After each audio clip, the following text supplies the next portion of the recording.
अस्सलामुअलैकुम class 10th। उम्मीद करता हूँ आप सारे खैरियत से होंगे और अपने घरों में महफूज होंगे। बहुत सारे बच्चों के पेपर तो हमें मंडे वाले दिन रिसीव हो गए थे। जिन बच्चों के पेपर रहते थे वो भी हमें आज की डेट में रिसीव हो गए हैं। बच्चों का बहुत प्यारा काम है, पेपर मार्किंग का अमल स्टार्ट है। जैसे मार्किंग कंप्लीट होगी तो हम लोग आपको इंडिविजुअल बेसिस पे आपका रिज़ल्ट भेज देंगे। तो चलते हैं बच्चे अपने लेक्चर की तरफ। आज के वीडियो लेक्चर में हम लोग डिस्कस करेंगे इंपॉर्टेंट शार्ट क्वेश्चन इस यूनिट का। और चैप्टर जो है हमारे पास वो आपको पता है यूनिट नंबर 3 है, coordination and control. Lecture overall 26 है। सारे के सारे लेक्चर आपको बायो की प्ले लिस्ट में अवेलेबल होंगे। कोई एक लेक्चर डे 1 से लेके आज तक कोई लेक्चर मिसिंग नहीं होगा। आज जो हम लोग टॉपिक पढ़ेंगे बच्चे वो पढ़ेंगे ह्यूमन नर्वस सिस्टम का स्केच, और साथ में हम लोग पढ़ेंगे स्ट्रक्चर ऑफ न्यूरॉन, कि ये जो न्यूरॉन होती है इसकी स्ट्रक्चर क्या है। और स्ट्रक्चर तो मैं आपको पढ़ाऊंगा, लेकिन उस टाइम तक स्ट्रक्चर आपको समझ नहीं आएगी जब तक आप इसकी डायग्राम अपने हाथ से ड्रा नहीं करेंगे। इस वजह से होमवर्क में मैंने आपको इसकी डायग्राम दे दी है। स्ट्रक्चर को आप सुनेंगे, सुनने के बाद अकॉर्डिंग टू स्ट्रक्चर आप लोग क्या चीज़ ड्रा करेंगे, इसकी डायग्राम ड्रा करेंगे, तो इंशाल्लाह आपका जो शार्ट क्वेश्चन है 4 मार्क्स का वो क्या हो जाएगा, क्लियर हो जाएगा। चलते हैं बच्चे ह्यूमन नर्वस सिस्टम स्टार्ट करते हैं। हम लोग कहते हैं कि humans and other mammals. Other mammals में जो आपके पास जिनका आर्डर प्राइमेट्स होते हैं, और इसमें चिंपैंजी वगैरह आते हैं। ह्यूमन्स और अदर मैमल्स में जो नर्वस सिस्टम होते हैं इसके होते हैं 2 पार्ट्स बच्चे, 2 पार्ट्स। एक होता है सेंट्रल नर्वस सिस्टम और एक होता है पेरिफेरल नर्वस सिस्टम। जो सेंट्रल नर्वस सिस्टम होगा इसके फर्दर 2 पार्ट्स होंगे, एक होगा ब्रेन और एक होगा आपके पास स्पाइनल कॉर्ड। जबकि जो पेरिफेरल नर्वस सिस्टम होगा इसके अंदर नर्व्स होंगी आपके पास। देखें peripheral nervous system, peripheral nervous system में आपके पास नर्व्स होंगी।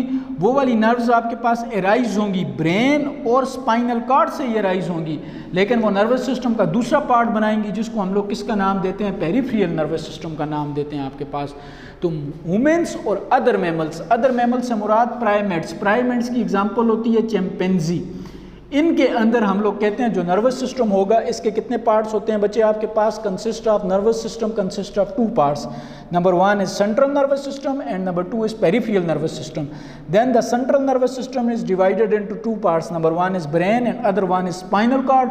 Peripheral nervous system consist of nerves. ये सिर्फ नर्व्स पे मुश्तमिल होते हैं, और इनकी जो नर्व्स होती हैं वो भी अराइज होती हैं आपके पास सेंट्रल नर्वस सिस्टम से ही अराइज होती हैं, ब्रेन और स्पाइनल कॉर्ड से ही अराइज होती हैं। तो ये बच्चे आपके पास नर्वस सिस्टम का के 2 पार्ट्स होंगे आपके पास।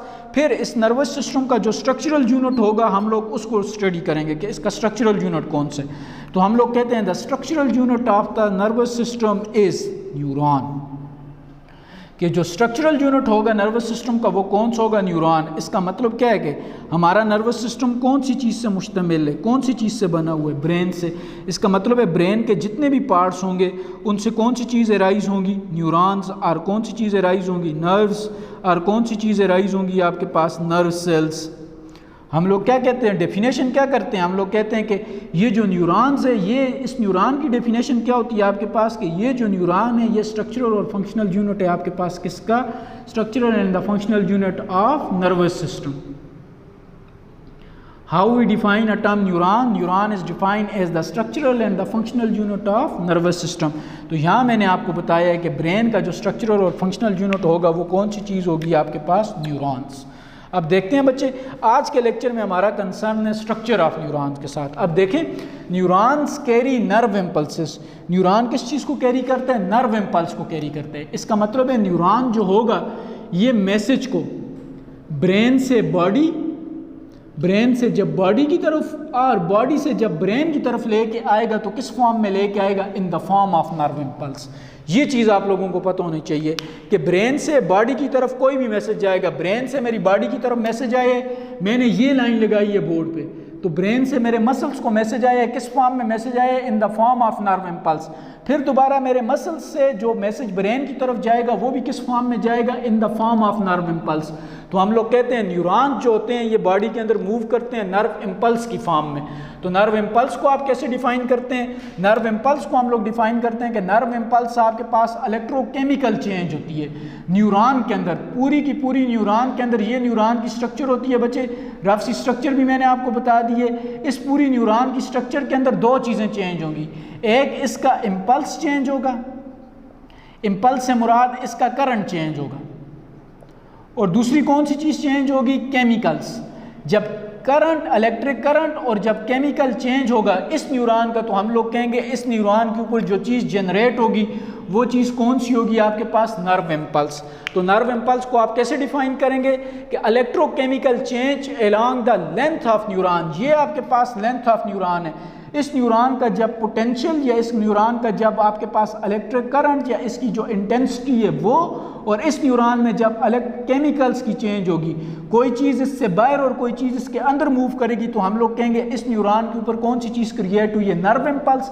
नर्व इम्पल्स के केस में ये न्यूरॉन्स दिमाग से बॉडी के पार्ट्स या बॉडी पार्ट से किसकी तरफ मूव करेगी, ब्रेन की तरफ मूव करेगी। हम लोग कहेंगे कि न्यूरॉन्स हमेशा कैरी करती है नर्व इम्पल्स को, और नर्व इम्पल्स क्या होता है, electrochemical change along the length of neurons। तो इस तरह बॉडी के अंदर जो सिग्नल्स होते हैं वो क्या करते हैं, ट्रेवल करते हैं। किस फॉर्म में ट्रेवल करेंगे बच्चे, दोबारा मैं अपनी बात को रिपीट कर रहा हूँ, in the form of nerve impulse.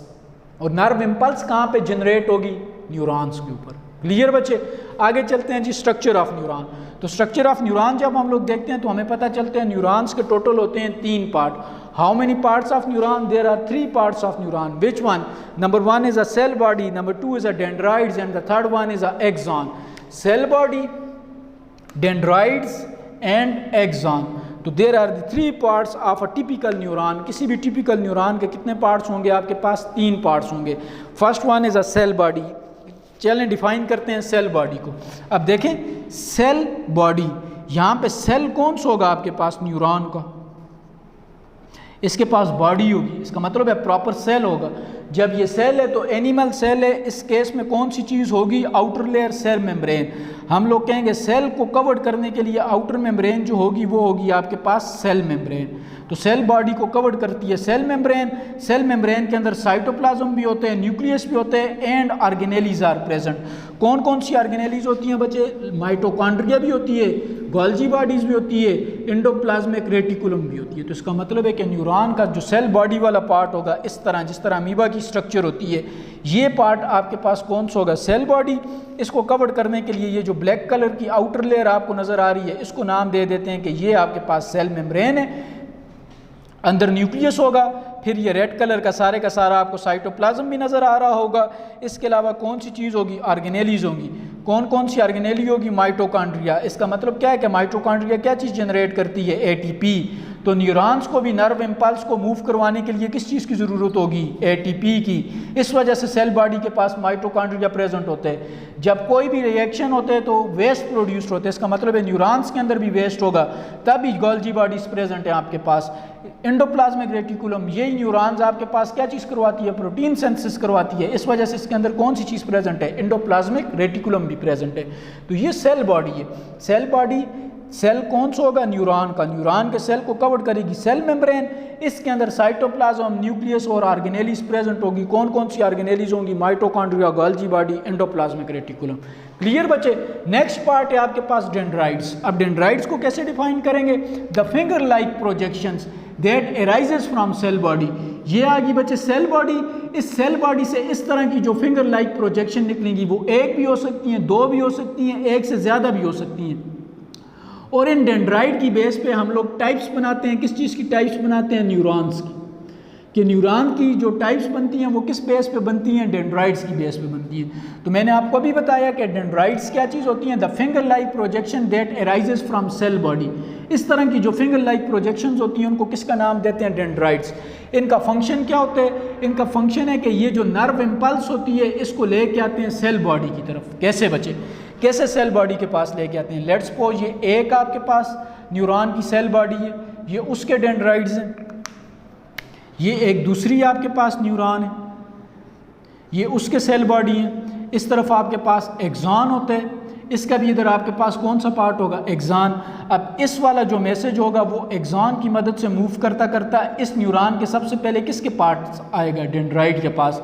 तो इसका मतलब है कि एक्सॉन न्यूरॉन ए का मैसेज जो न्यूरॉन बी के पास जाएगा वो किसकी फॉर्म में जाएगा, न्यूरॉन ए को बी के साथ कौन सी चीज़ जोड़ती है, डेंड्राइट्स। तो इस वजह से इसका फंक्शन ये है कि function is to bring impulse, ये इम्पल्स को लेके आता है। अब देखें ये इम्पल्स को यहाँ से किधर लेके आएगा, सेल बॉडी, सेल बॉडी के पास कौन सी चीज़ है, न्यूक्लियस, सेल बॉडी के पास कौन सी चीज़ है, माइटोकॉन्ड्रिया। तो इधर इस सेल बॉडी की तरफ जो इम्पल्स आएगी उसकी स्टडी होगी और फिर ये वाला आगे की तरफ क्या होगा, ट्रांसमिट होगा। तो इस तरह हम लोग कहते हैं कि जो डेंड्राइट्स का फंक्शन होता है वो ये होता है कि ये सेल बॉडी की तरफ किस चीज़ को लेके आती है, इम्पल्स को। Last part is known as axon. How we define a term axon, the thread like unbranch structure that arises from the lower side of cell body. ये देखें ये आ गई आपके पास सेल बॉडी, इससे ये चीज़ राइज होगी। अब इसकी ये लोअर साइड है, इधर से आपके पास थ्रेड लाइक स्ट्रक्चर निकलती है जो अनब्रांच्ड होती है, इसके ऊपर इस तरह का ब्रांचिंग सिस्टम प्रेजेंट नहीं होता। The thread like unbranch system that arise from the lower side of cell body, ये चीज़ आप लोग एक्स्ट्रा ऐड करेंगे, बुक में ये चीज़ नहीं।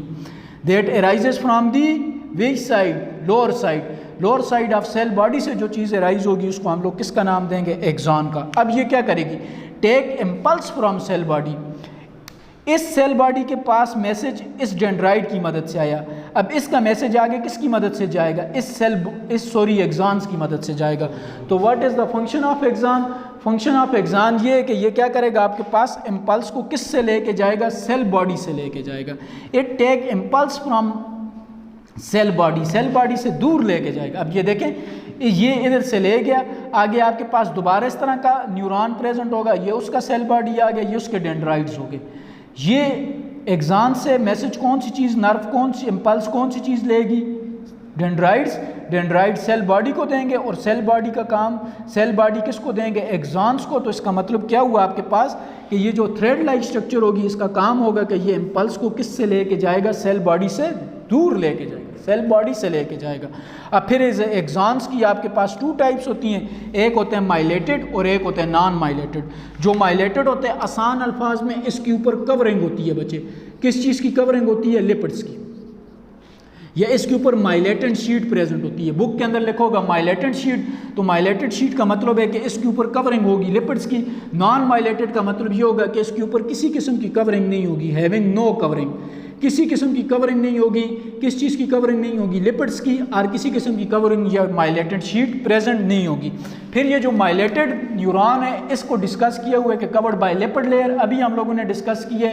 ये इस तरह की लेयर होती है जिसको कवर्ड करती है लिपिड्स की लेयर, इस तरह की थ्रेड लाइक स्ट्रक्चर को लिपिड की लेयर कवर्ड करती है, और इसके ऊपर इस तरह के नोड्स होते हैं बच्चे, मतलब इस तरह के पॉइंट्स होते हैं। ये जो पॉइंट्स होंगे इनको हम लोग नाम देंगे नोड्स का।